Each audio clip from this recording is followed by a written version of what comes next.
Evo ovdje Vojin prodaje. Tiče ovaj. Kako ide prodaje, Vojo? Vojo, prodaja još nije počela, sad će za neki minut. A šta prodaje? Prodaje muđak, ne prodaje ništa.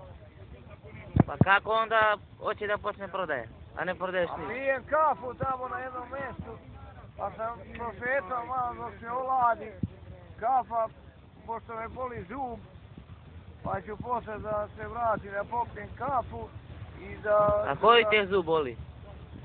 Leve strane, vidi. Koji? Da vidim.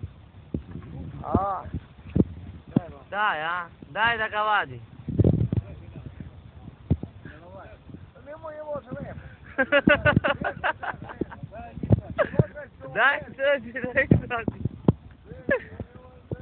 Nemoj ga jebati. Šta prodaješ, Vojo?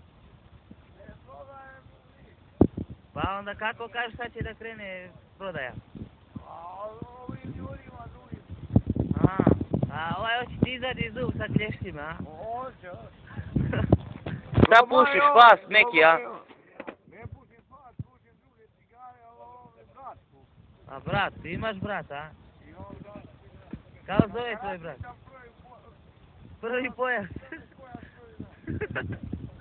Prvi pojas. To, će da te bije, a? Hoće bije. Jebi ga.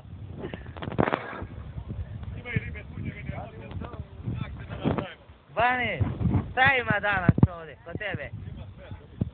Evo akcija neka ovdje, ajde pričaj za Instagram. Pošto su sardine, ne bi.